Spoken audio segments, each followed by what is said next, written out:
2020 has been a fascinating year. Note how I didn't call it terrible. I know a lot of people are looking for the year to end. People have faced a lot of challenges. But while so many people are just following the party line of saying we can't wait for this year to end, I'm sitting and reflecting today about all the things that I've learned in 2020 and how I've used everything that's happened to improve my life, improve my business. I'm going to share those ideas with you, and hopefully you can use them to improve your life as well.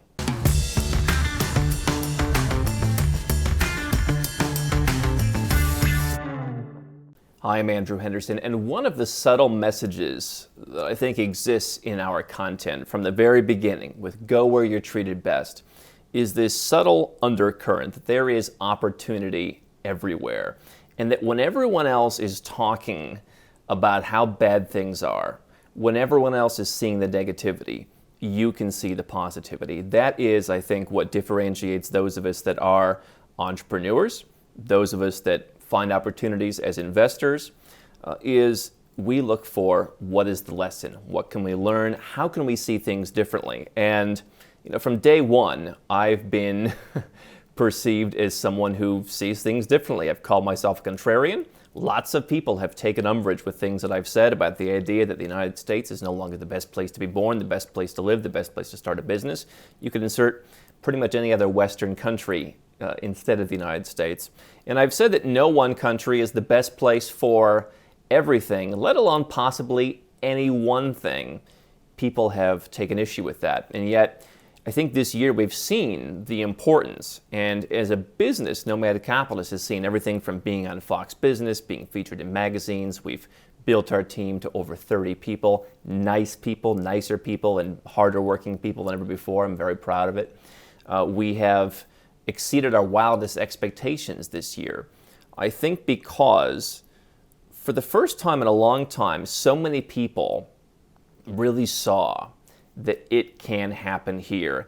So many people saw, whether you are in India and maybe you've already realized that your passport's not that great and maybe that you want to go somewhere else, or whether you are a wealthy business person in the United States and you've thought, I have the best passport. This is the best place to be. I don't need to change anything.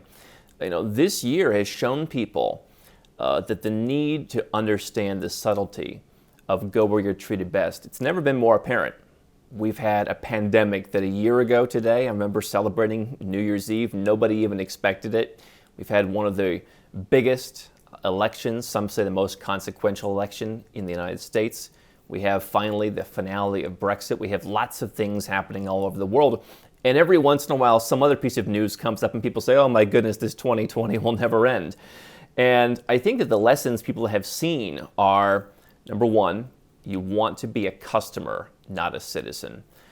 Name brands don't have to remain name brands forever. And no one government is going to save you. We've seen this year what happens to people who've relied on the government to save you. In many cases, the government hasn't done it. You've had political bickering. You've had people who have lost their jobs. You've had people who have lost their savings. You have businesses going under. You have policies in many countries that I think are going to change. We've talked about so many countries now talking about a wealth tax, about rising taxes, about new capital gains taxes, new all kinds of taxes, even what I told Robert Kiyosaki this year, which was retroactive taxes. They're going to go back, whether it's 1 year, 3 years, 31 years in one case. They're going to go back and they're going to tax you to pay for things that were outside of your control. And I think the lesson has finally started to get through that relying on one place is not going to save you.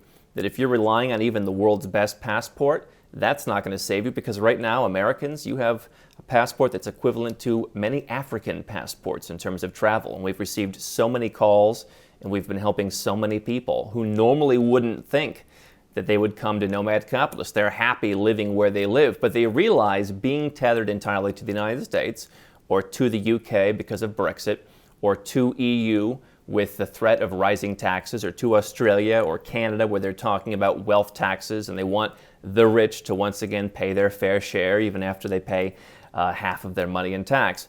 This year, I have largely escaped a lot of the problems on a personal level, And on a financial level, not only because I'm in the business of helping people do this, not only because we've racked up 25 million views to our content here on YouTube, our podcast, our website this year, a record number of views, but because I've been diversified. I started this year in Tbilisi, Georgia. Just as news of the pandemic was happening, we were flying to Asia. And we got to Asia, and things seemed pretty normal. I had friends in the U.S. saying, we're hearing about this pandemic. Is there a problem in Asia? And I said, it seems pretty normal. And in March, of course, all hell broke loose. And I went back to Malaysia. I cut short a vacation. I wanted to make sure I got into my home in Malaysia.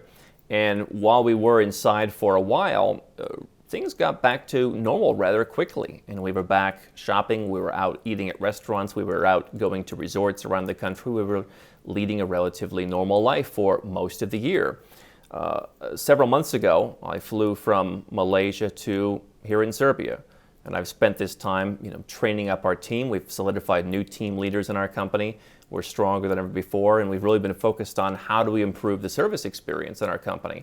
How do we, what are the things that we need to fix? We do a lot of things well, but I like to focus on how we can improve things. And I think that, looking back at the decisions that I made years ago to have multiple residences, have multiple passports, I was able to travel, and in a couple days I'll be traveling to South America. And it's because of having different immigration privileges that I have had priority over some folks, and my family has had priority over others. And we've been able to go, whether it's as a tourist, to different countries with a passport where we are welcomed. We've been able to go to countries where we have residence permits. We've had connections where sometimes if you need a recommendation letter, an invitation letter, you can do that. And so my life certainly has been slower in terms of travel. But what I think it's shown me is the importance of having multiple homes. I'm purchasing a sixth property right now, which I'll use as a residence. I'll use as a place to go. And this particular property is going to be in Istanbul, which I think is important because in this year of chaos, it's nice to have a place that is connected to the entire world, where you can go and you can get in and you can say, here's my home, and I want to go to my home. And if you can fly and you can come back to your home from pretty much anywhere in the world because of Turkish Airlines. And so this year has been a year of vindication. And I don't say that to brag, but I say it because I've realized that the human side of this is we are all looking for peace and prosperity. We all want to have the freedom to go about our lives in peace. We want to be left alone. We don't want to have chaos around us. We don't want to have people, marching in the streets and burning things and throwing bricks through windows and protesting and having all kinds of problems. We want to have, government. If we want government, we want to have it support us. And I think the government hasn't done a very good job of that in many cases this year, certainly not Western countries. We want to be successful. We want to have prosperity. This is to me what it's all about. I said go where you're treated best because to me it's the most natural human instinct to want to go where you're treated best. And I watch so many people, and I told Kennedy when I was on Fox Business just recently, I said so many people are focused on going where they're treated a little bit better because it's scary for them to say, I'm going to have my multiple residences, my multiple citizenships, my multiple bank accounts, I'm going to be diversified around the world. I just got a dividend payment from my investments in Cambodia. People have made fun of my investments in Cambodia. They said, you're leaving the United States, you're not investing in the United States, you're investing in Cambodia. My dividend payment was the largest dividend payment ever as a percentage of the assets. It was the largest ever that I've received in a year when everything was falling apart.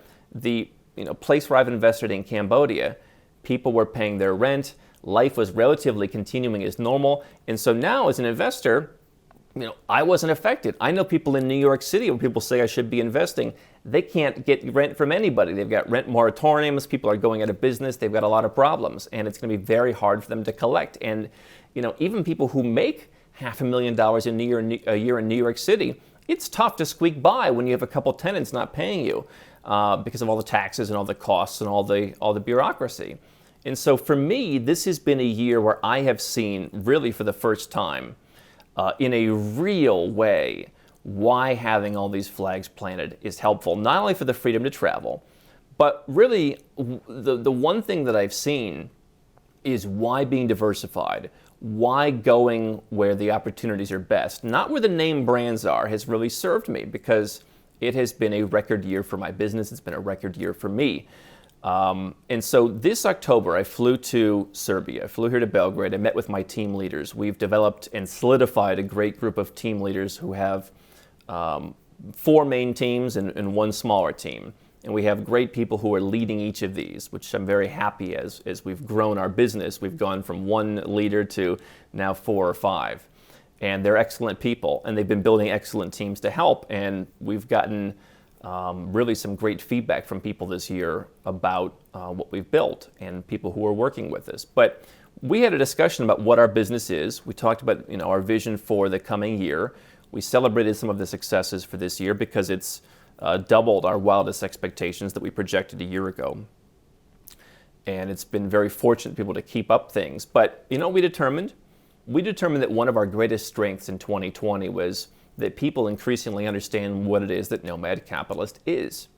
I love making videos. I like contributing to blog posts. I don't write that many of them anymore myself, but I do, of course, make these videos. We occasionally, and we put stuff on the podcast. We create other content. I've been interviewed in magazines and Fox Business and everywhere else.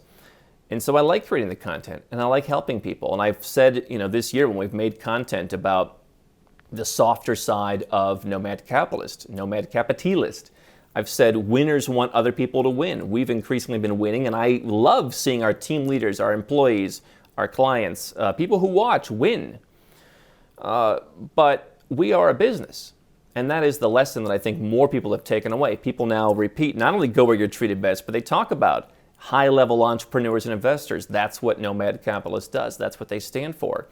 And we really solidified business is important because we do want peace and priority. We all have to be growing our income. We all have to have diversified income. We all have to be investing in things that are safe, that not only preserve our capital, but grow it as inflation increasingly becomes a concern, as the governments are solving their problems with the printing press and with low interest rates. We have to take matters into our own hands.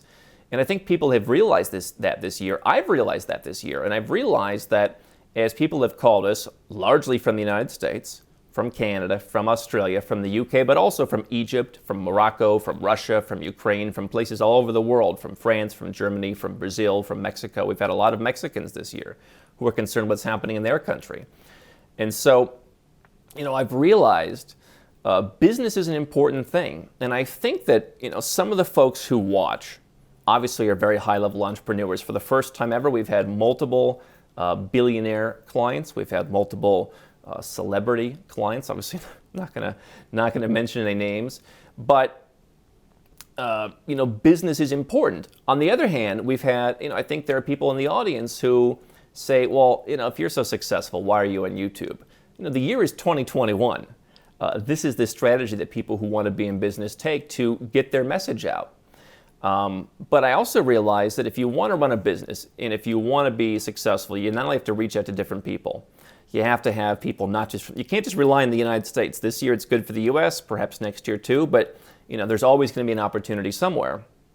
And because we've really decided that we are focused on being a business, we have really made some decisions here at Nomad Capitalist about what it is that we need to do. One of the big things we've been doing this year is, as I said, improving every single process for getting someone a citizenship by investment. Lots of people have done that this year because they just want it quick. They want it fast. They're tired of being held back by one citizenship. What can I get in 6 months? A lot of people say you can get citizenship in 6 months, and then we've heard Heidi, for example, it took her 12 months to get a citizenship. That process was not efficient enough, with all due respect to Heidi and her people, Heidi from the crypto chick. That process could have been better. So I went to my team and I said, how do we make this process better so we can file someone's citizenship quickly? Because the biggest problem with some of this stuff is collecting documents. How do we do that for people? How do we take the burden out of people's hands? All that kind of stuff. That's what we focused on because we're a business. It wasn't really as much about creating content, even though we're here making a video every day, sometimes 2 videos every day. It was an acknowledgement at the highest level yet that we are a business, and our obligation is to create great value for those who choose to work with us, to put out great content so that people know and believe that I actually have spent 13 years studying this stuff and doing it, but really to focus on what I've learned and apply that to the people that we help. that they don't make the same mistakes I've had, and they don't have the same frustrations that I've had. And so I think that, for a lot of people out there who are maybe just getting started on this nomad capitalist journey, you're just learning. I love helping people who are just starting out. We've had a lot of 18-year-olds, 16-year-olds, 22-year-olds. I love hearing that we are influencing them.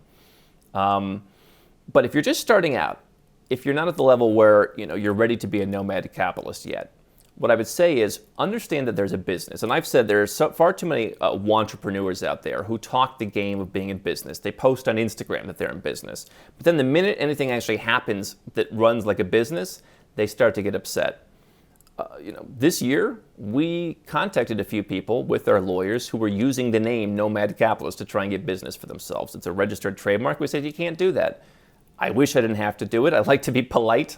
When I first got in this business, I went around and I tried to meet everybody and be very nice to everybody. I realized it's not the nicest business to be in, and so we've had to be a little tough with some people.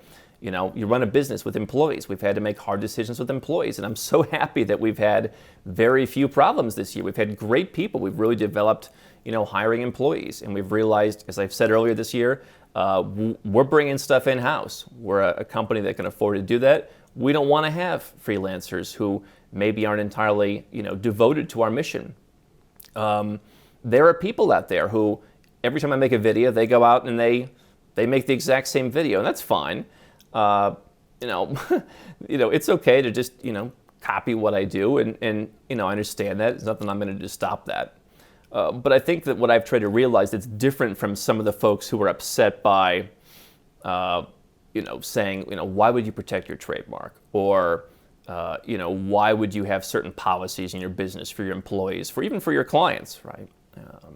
We want to be respectful to our clients, but we also understand that we're providing something. We have to work together. Why would you, not want to go out and copy other people's stuff? I'm running a business. And I think that is such a valuable lesson for people who are getting started in this new year. Resolve to focus on how am I adding value? How am I building my business? How am I growing my wealth? How am I diversifying my wealth and my business? Because it is with that we have not only weathered but thrived here at Nomad Capitalist, and me personally and all of our team, through 2020. At the very beginning of this pandemic, I was very proud to say we have cash. No matter what happens, we're not going to get rid of anybody. Everyone's going to be safe. And I think that developed a certain loyalty among our team. They realized I'm a person who means what I say what I mean, and I do what I promise. And I think that fostered at the very beginning of this year some great loyalty in our company. People referred people. They did a great job serving the people we work with, who then referred their friends. So we have clients being referred, we have employees being referred, because people realize that in these times, people who are prepared are the ones that you want to be around. So I want you to be prepared. There's a lot of noise going on right now. There's a lot of noise out there. The news is constantly trying to project the next doom and gloom. There's a lot of noise that is happening in the world. And I want you to cut out the noise. I think when you run a business, you have to cut out the noise. We get people, like anyone on YouTube, we get people leaving dumb comments. I made a video raising money for a charity for orphans, and we had 3 people leave nasty comments, I'm told. My team went through, I said, did you delete the comments? Of course we deleted the comments. If you're one of the 3 people who's leaving a nasty comment about giving money to orphans, we don't need you here. I mean, really, shame on you. And so in the new year, I think what the great thing that I've learned this year and we're going to practice next year, and I want those of you especially who haven't already done it to practice, is resolve to say, here's how I'm growing my business, here's how I'm growing my wealth, here's how I'm creating peace and prosperity and freedom in my life for myself, my family, and my company, so that I can be better. And I know that whenever something crazy happens, as many crazy things have happened this year, I will be ready. I have a lot of people coming to me right now saying, I need to renounce my U.S. citizenship quickly because times are getting tough. I need to do it quickly. And I said, you really should have called me 6 months ago so you would have been ahead of the game. I have people calling me saying, I need a second passport for some other reason. I said, you should have done it a year ago when it was easier, or you missed out on an opportunity where it was cheaper. Do this stuff. Put your preparedness plan for peace, prosperity, and freedom in place now. Look at yourself as a business. Look at everything that you're doing as, how do I cut out the noise? by running a business, someone who says, I'm not going to donate to your charity, doesn't really worry me. I'm not here to get the largest number of eyeballs. I appreciate everyone who's here who has contributed to really a great year. But those are the things that I've seen in 2020. That's what I have gleaned. And I really just want people, I'm very proud that people are coming and they're seeing that what we talk about is true. But I want you to now not just realize it, not just think about it, not just see the problems that are happening in the US and all the Western countries, the rising taxes, the chaos, all the things that are happening. I want you to take some action, whether it's with me or whether it's not. Prepare yourself and say, I'm not going to ever be caught off guard by 2020 again. I want to know that, like Nomad Capitalist, I can fly from country to country whenever I want. I'm not going to be held back because of my passport. I'm not going to be turned away at the border. I'm going to have money in different currencies, whether it's the dollar that was strong in March, now the dollar is falling out of bed. I'm going to make sure I'm diversified so that, I have some gold, I have some dollars, I have some euros, I have some whatever, I have some crypto, I have some real estate, I have a safe place to go, I have homes where I can live, I have employees because I've not paid so much tax, they're safe, their jobs are safe, I can tell them they're going to be safe because we have cash in the bank, because we're not giving half of it away to the government. These are the things you can do to be prepared. And I've been saying it for years. I think 2020 has really punctuated it. So with that, I want to thank everyone for being a part of an incredible year. It does seem like it's been a lot longer than 1 year. But to all of you who have been here, so many people have been supportive. We've had a record number of people who have been supportive, and I thank all of you. These are things that we can all do better in 2021. I'm excited to continue to share content, continue to share the changing nature of our business, continue to share my thoughts, and I want to hear from you. What are the things that you've learned this year? What are the things that you want to do next year? You can leave a comment below. You can email us. You can let us know. So cheers to a great year new ahead. Cheers to your freedom, your peace, your prosperity in 2021. And I'm looking forward to lots of new videos to hopefully help and inspire you. How can Nomad Capitalist help you? 4 ways. Number 1, subscribe to our channel and click the notification bell to make sure you get our new video every day. Number 2, get a copy of Nomad Capitalist, the book. You'll learn a lot of my personal experiences over a dozen years of studying this stuff, as well as exactly some of the strategies that you can use to build your Nomad Capitalist plan. Number 3, if you're not sure where to start, but you want to come and learn from my team and I, you want to come and mingle with like-minded people, learn more about our live conference, Nomad Capitalist Live. It's coming up soon. And number 4, if you want some help right now because you've got a burning issue, you need something solved, you want to lower your taxes, get a second passport, or build the Nomad Capitalist lifestyle of your dreams, go to nomadcapitalist.com and click on Become a Client.